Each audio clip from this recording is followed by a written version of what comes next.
So a man who was in his late 60s, he goes to the doctor for a checkup. And the doctor is completely fascinated about how healthy this man is. And he says, you are in great shape. I see from your chart here that you're eating well, that you're getting exercise regularly. I can't even find anything wrong with you. So let me just ask you a little bit about your family history. How old was your dad when he died? Well, the man says, who said he died? My dad is well into his 80s. He works out every day. He still dances. He lives here in Arlington, so he is all that.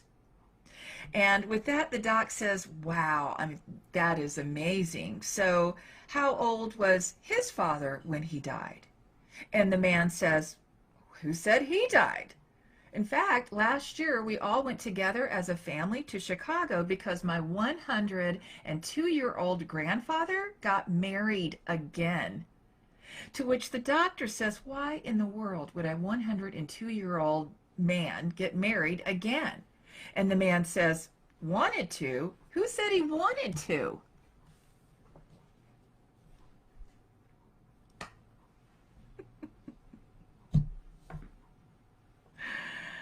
Oh, gosh. Okay, so as I mentioned earlier in the service today, we are celebrating and giving thanks for all expressions of fatherly love. And so we are honoring fathers and we are honoring father figures for those who are not only doing the best they can now, but for those who did do the best they could way back when. Now, we especially give thanks for those who have been doing this for generation after generation after generation, like the 102-year-old grandfather who's getting married again. My goodness, that's a lot of generations. Can I get an amen? As a matter of fact, if you still have your grandparent, a grandmother, grandfather, or a great grandmother or grandfather, put their name in the chat box so that we can celebrate them today. Or maybe you are a great or a grand. Let's put that in the chat box so we can celebrate that today. Now, I want to recognize that there are probably as many different and complicated relationships with our fathers as there are people on this live stream today in our little live stream sanctuary, which means that some of us had amazing and wonderful relationships with our fathers, and some of us had some problematic relationships with our father. So I just want to acknowledge that. I always like to acknowledge that for some of us today, is a fabulous day of celebration. And for some of us, still working on that. So I encourage you to be easy with yourself, to be gentle with yourself around this today. Now, for me, this holiday always has a special meaning because we actually laid my dad to rest on Father's Day back in 2001. And it's kind of hard to believe that many years have passed by. But it's interesting because over the years, when folks hear me talk about that, they'll say something like, wow, that must be really hard for you, that you had your dad's service on Father's Day. And I have to tell you, I have absolutely never thought about it from that perspective. I've never thought of it that way.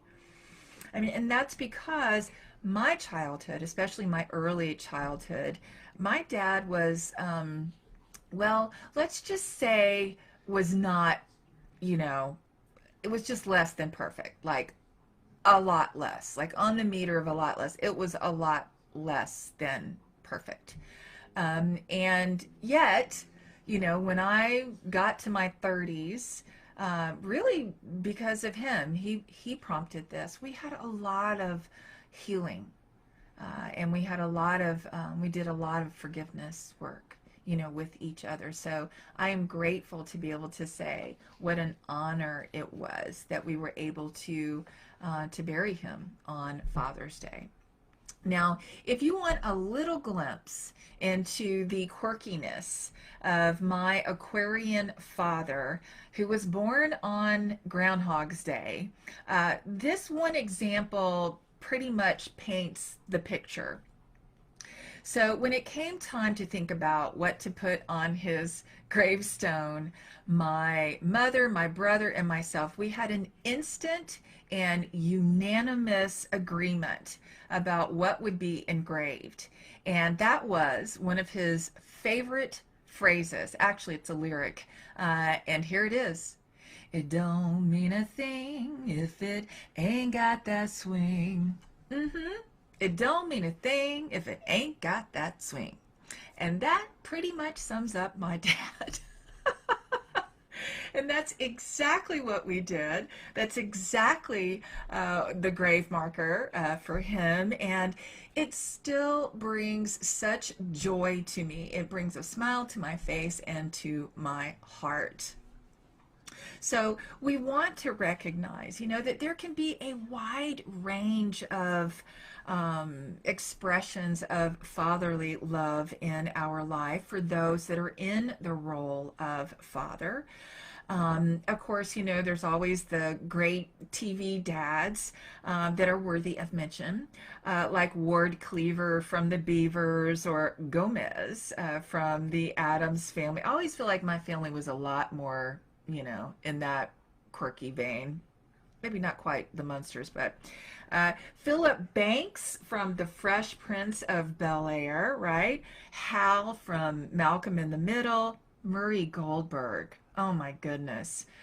In the Goldbergs, just so wonderful. Andre Johnson from Blackish, fabulous. And more recently, oh my goodness, I love George Cooper from Young Sheldon. Right? Now, unlike these fictitious characters, though, in real life, I think each of our dads has his own brand of eccentric behavior. So, for instance, and this is a classic, I think that we can all kind of relate to this. It has been said that you can tell what your father's favorite year was because that's the year where he seemed to freeze in time with his clothing style, right? And then wants to just, you know, ride that wave forever. Now, I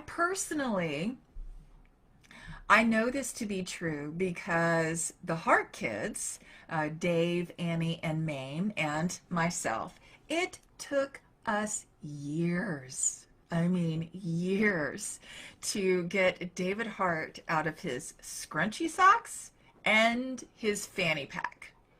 Yes, you heard me. Scrunchy socks and a fanny pack. Now, I know that fanny packs are making a comeback, but that is not going to happen in my household. It's just not.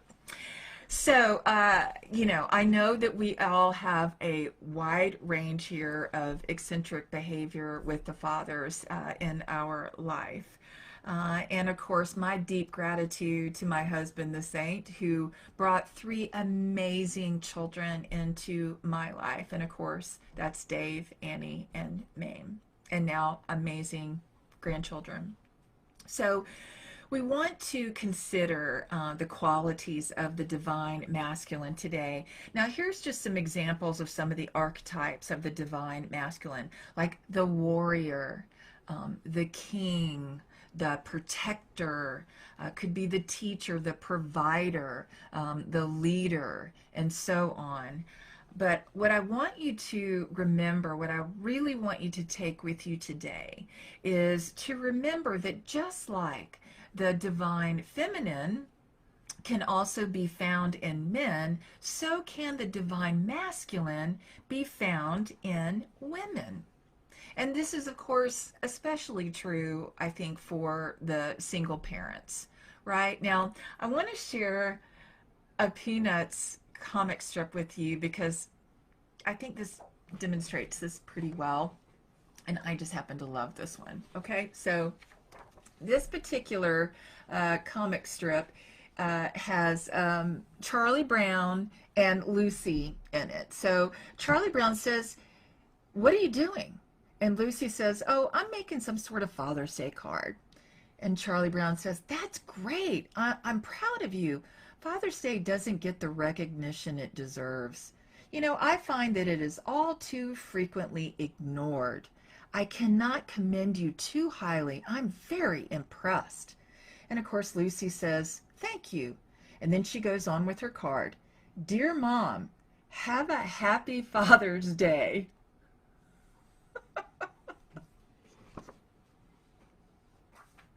Oh, Lucy. And so, now the title of my talk today is A Charlie Brown Father's Day. And so, as promised, I have a very special guest who is going to join us. And so I want to introduce him now. You know him, you love him, and it took a pandemic to get him to say yes to doing this twice, once for Mother's Day and now for Father's Day. Ladies and gentlemen, congregants in your virtual sanctuary, I present to you my husband, the saint, David Hart, everybody. David Hart. Woo! Listen. You can thank those scrunchy socks, which look good with cargo shorts, and my big high tops, and my high tops. I forgot cargo shorts. Yes, that's right, and look really good with that. And I still have that fanny pack, and you can thank that fanny pack for us getting together on our fake date. Oh, I have lots of thankfulness. Okay. All righty. All right. Hey, welcome, David Hart. Thank you. I'm so glad you decided to join us. Thank you. You have some notes? Few notes. Yes. Okay, so you're going to share with us today some things about your dad, my dad, and your childhood, as well as what it's like to be a dad. Oh, yeah. Oh, yeah. Okay. So my dad was Lloyd David Hart, Jr., and I'm Lloyd David Hart III. And he was raised in Marianna, Florida, and my Aunt Sydney's favorite cuss word was Lord Jesus.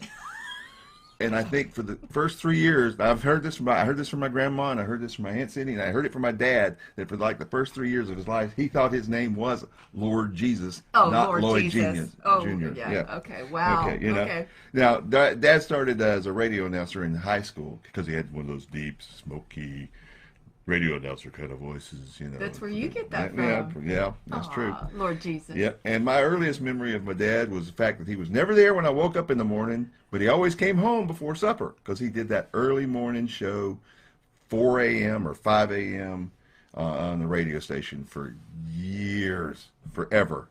And I grew up in Chipley, and he worked there for a couple of years, and then he got a job back at the radio station in Marianna, where he started as a teenager, and there he got the moniker of Colonel Lloyd Hart. The Colonel. That's right. He'd do the morning farm report, and play the country music, and the gospel music, the Colonel.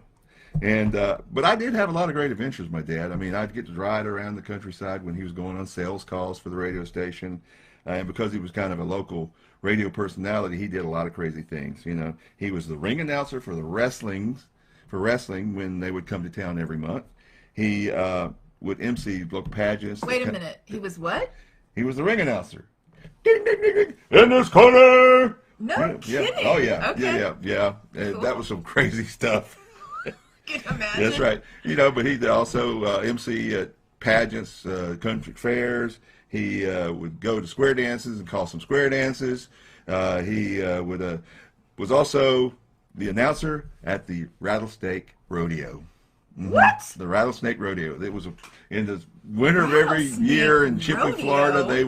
They would collect rattlesnakes for research, for the venom for research, and that was a rodeo. And there were like hundreds of rattlesnakes. Stop. In that country. Yeah. Oh God. So, but that was also at the National Guard Army where the wrestling took place too. Did they wear hats? The snakes? Kidding. Okay, go on. Okay, so What? Yeah. Well, so with my mom's job, I got to hang out with cowboys, and with my dad's job, I got to be a disc jockey because I would get to go in the back booth, sound booth, and spin records and pretend I was making announcements and How old were you then? Oh, I was started probably doing that. I remember doing it probably when I was about five, No 4 or 5, kidding. yeah, Wow. and did it until I was 12 or 13. Wow. Yeah, it was just really weird. And when I was 11, my folks separated and divorced, so I was splitting time between the both of them. And my mom and I ended up in Panama City, and my dad was in Mariana. And when I was 13, he married a second grade school teacher there, Jane Pierce, and Pierce, like Diane spelled Pierce? just like Dan Pierce's. How about that, Hmm. Diane Pierce? And I instantly had a stepsister who was just a year younger than me, and two stepbrothers who were a couple of 3 years younger than me. And so I spent weekends, holidays, and parts of summer there every year. And when I was 16, Dad developed a mild form of epilepsy. He'd had migraines for his whole life from thinking it came from a high temperature when he was a little boy. And after epilepsy, he never had migraines again. But it was Wow. very mild seizures, so he was lucky in that regard. But he had to slow down, so he needed to stop traveling so much. So he quit radio full time and just did it part time, like doing a gospel show on Sunday and things like that. And he became a state park ranger at the Caverns State Park in Mariana. Park Mhm. Ranger. Yeah, they had Man. caverns down in there. People go in the caves on tours. They had all kinds of stalactites and stalagmites forming into different shapes and crazy stuff. They would light them special. There was one mineral pool that looked like the shape of the United States of America. What part of Florida was it? It's in Mariana, right in the Oh, northwest okay, panhandle okay. of Florida. Wow, wow, Mhm. okay. And so he did that, and after a while, he years later he became also the manager of the Elks Club because he was big Oh, in the that- Elks. yeah. But now we're here to talk about Charlie Brown. We are. Yes, because this have is to connect a the Charlie dots. Brown's Yes, Father's Day. yes. Well, in my senior year in high school, the drama club was going to do a production of You're a Good Man, Charlie Brown. And a couple of my friends, my rock and roll buddy Jerry Lange, and my cheerleader friend Barbie Beeman, then Barbie McManus. Is this when you were in the rock band Orn? No, this is way before that. Oh, okay, This all is right. still in high school. That Okay. wasn't until college. All right. All right, so they coaxed me into auditioning for the play because they had seen a production at the high school drama convention in South Florida, and I reminded them of the kid that did the play, The Charlie Brown. the Charlie Brown Uh-huh, character. Yeah, okay. and so I auditioned. I got it in my Prince Valiant hair back then. It looked great, long hair. It was wonderful when I had hair. But at any rate, we were doing the play, and it went really well. And then it was done, and there was a couple of teachers that one had been my teacher in junior high. They were forming a community theater, the Kaleidoscope Theater, The Kaleidoscope. which is still around there. today. Yes. And they apparently got their building destroyed in the hurricane and have a new Michael, yeah. got a new theater built. Thriving Yep. community theater. Yep. Yeah. And so we were going to be the first, or maybe the second, but I think it was the first production they ever did. And we were going to do it at the Panama City Beach Convention Center, which was just a big space we could do it in. And my dad hadn't seen it when I'd done it, so 'Cause he was working. He was working, Yeah. and I graduated in between, and right before I graduated, in truth, From high school. from high school, we did it at the Beach Center. Uh-huh. And then that one, my dad and my stepsister Jeannie came down to see the production. Uh-huh. And Dad just loved it. He thought it was great. He was really impressed with it. And so I saw he came, he left, and I went. I graduated about a couple of 3 or 4 days later. A buddy of mine who was also in the play of Charlie Brown had hatched a scheme to go hitchhiking up to North Carolina, jump on the Appalachian Trail for 7 days, and then hitchhike back. And so we did it. We got lost in the Appalachian Trail, and we had to rock hop for about 3 days to find civilization again. But that's a whole big nother story. I'm keeping track of the other stories. I 'Cause know. I may have to invite you back. Okay, fine, great. All right, so we did that. I get back, and we get hitchback to about Florida, and we end up just over the Alabama line, just into Florida, and that's about 10 minutes from where my granddaddy Lasser lived. So it's about 2 in the morning. I call them. I'm tired. I'm dirty, just ready to get some food and sleep. And so I call them and come pick us up, and they do. So they come pick us up. Now, Aubrey left early that next morning to go back home, but I stuck around and hung out with my granddaddy, Lassiter, for a bit, and then I said, well, I'm going to go visit Dad. So I called my dad, and he and Jeannie came pick me up there. You know, we're riding back, and he just started talking about how impressed he was with "You're a Good Man, Charlie Brown," how much fun it was for him, and had I ever thought about doing that in college? And I said, I don't know. I hadn't even thought about college, really and truly. I mean, you're I'm just graduated. just a few weeks out of 2 weeks. Out of high school. 2 weeks. Yeah. 2 weeks. Plus your maybe 2.5. Your journey on the Appalachian Yes, Trail. that's right. That's right. Mm-hmm. And Okay. so he takes me back down to WTOT first, and there I meet 6'7", 26-year-old, the one-man theater department of Chipola Junior College, Larry Alford. Larry's there. First of all, he's got a boyish face, and he's 6'7", and he has a slideshow presentation going. There's music playing all along. It's just his choreographer's there to talk to me about stuff. They're all just pitching and pitching and pitching and pitching. And they say, you know, have you thought about going to school at Chipola and being in the theater department? And I said, well, maybe. I don't know. And I didn't want to kind of live with my dad in his house for, you know. Mm-hmm. And so I said, well, I got a buddy, Jerry Lange, who played Snoopy, and he if you give him a scholarship, You're in. I'm in, maybe. Okay. Yeah. They did. They offered Jerry a scholarship. They offered me a scholarship, sight unseen, you know, off my dad's talk, just talking to him.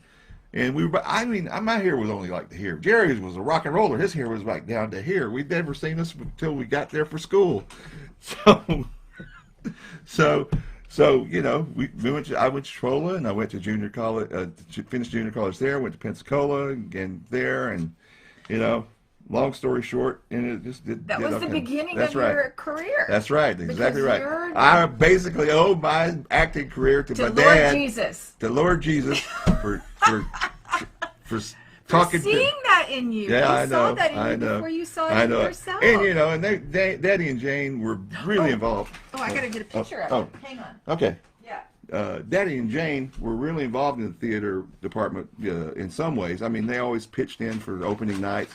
Jane would play piano or accordion or something and do entertainment, and Dad was hosting stuff and this and that. So it was just a fun time. I forgot we had a picture of Lloyd. Yes. Okay, here we go. That's my dad as a young DJ.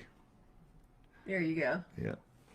Oh, look, he has a halo. He has if I hold it in a certain way, it has a halo. That's right. That's Lloyd. Okay. And then also, this is just a great photo. This is getting to the next part we're talking about. Yeah. Okay. That's the Four Hearts. That's the Four Hearts. Yeah. That's my granddaddy LD, Uh-huh. my dad Lloyd Jr., and me David, Yeah. and that's Lloyd David Hart the fourth. Quad. Sometimes he was quad. He was also the colonel for a while, because when we were down visiting for that photo, actually, we hadn't made up our mind what we were going to name him, what name we were going to go Dave by. He's Dave now, and so my grandmother was probably about 80 by this point, and she had some help there, and so the lady who helped her out as a maid held him up and said, "Now that is the colonel all made over." So colonel, he became the colonel for a while, you know. It's always been kind of wild, you know. Dad really supported me all along too. You know, he came to visit us on the set, and in the heat of the night, and he always had some advice for me, some of which was a little silly, but I took it into heart. And so he had a great time. And in 1993, he had developed lung cancer and had an operation in 91 and a second one in 93.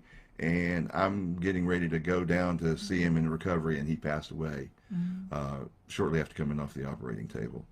So you never got to meet him. I did not. Which he was just by a few months. Yeah, by a few months.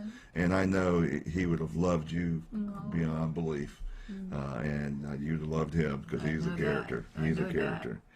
So we had our fate date in '93 and have been together now for Many 27 years. Yes, many. Now, so far as my being a dad, I became a dad in 1978, April 4th of 1978. Living in New York after finishing up college, going to South Florida for a bit and doing some acting, and then going up to New York. I was taking an acting class, and there was the big New York City blackout of 1977. I'm in the middle of an acting class, and everything goes out. And so I make my way back up to the Upper West Side where we lived, and Dave was one of those blackout babies. There's going to be some Yes, pandemic babies. Caroline, Yeah.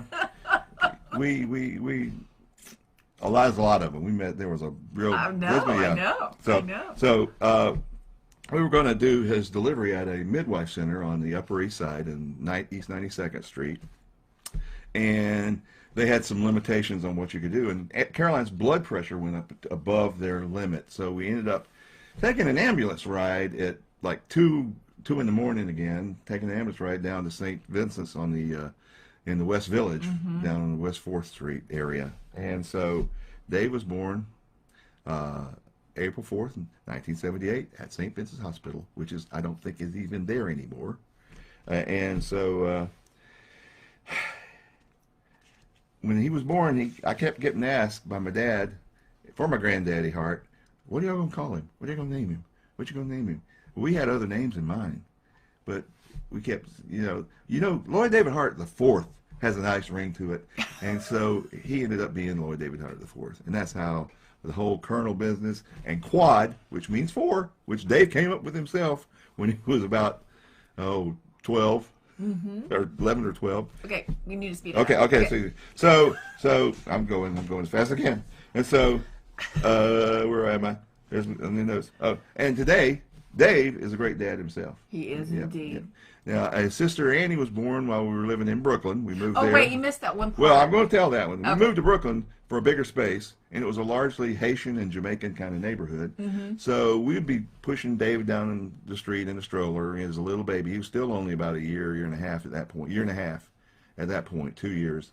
And we'd be stopped often by someone of Jamaican or Haitian descent, or from there, who would say, "That is the whitest baby I have ever seen." And he was. And He was blonde, toe-headed, just as white as he could be. Yeah. And but while we were living there, we lived there for 5 years, and then that time Annie was born.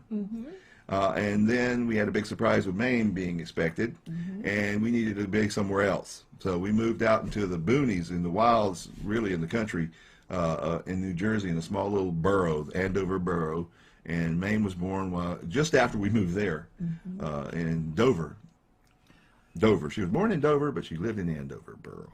Okay. And so, but all three of these kids are just phenomenal kids. I love them. Amazing kids. And just so proud of them. And they all share one thing in common, is a great sense of humor and an infectious heart laugh. That is so We have true. entertained movie theaters just laughing together It is at times. so true. And so today, Dave is, like I said, a great dad in Australia. He has two daughters, Luca, who is 15, Naima, who is 12, and he has a new son with his second marriage that is Fife. He didn't name him the fifth, but he named him Fife. And Olive. And Olive, who's his stepdaughter. That's right. And so they are there. Annie has three children herself. She lives in North Carolina, actually with her mom right now. They're sharing space, and she has one son, Bryce, who's 19, his eldest, and his brother Chase, who's 17, and then she has the wonderful, high-spirited, beautiful little Kyla, who is about 4. Who's 4? Yeah. Yeah. Gorgeous. And so she's a great mom. She's kind of a mom and a dad sometimes too. So, and then Mame has good her. dads are good. Yeah, they are. They're all really involved with their dads, and actually the boys live most of the time with their dad. And and Mame is the mother to Beans the dog. With I don't know, last time I looked, he had 200 YouTube. 100,000. 100,000. Yeah, 200,000 IG followers. Yeah, That's yeah, right. Instagram followers. Okay. But you know, like I said, I'm just proud of them, and I'm glad that you came into their life. Mame was 9 when Ann we first got together, Yeah. and she's been a great influence on them I love all of them. forever. And how old is Mame now? Mame's 36. Okay.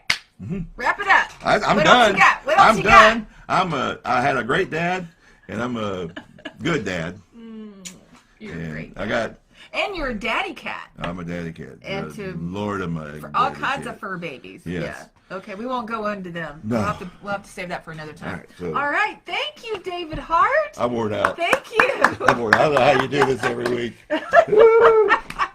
Thank you, my sweetheart, my precious. Can you skadoodle that? Yes, I Yeah, can. there we go. Okay. All right. So, thank you, honey. Okay. Now, as you go through this day, this Father's Day, I want to encourage you to think about these three questions. What are the blessings that your father passed on to you? That's number one. Number two, what are you doing in your life that honors your father?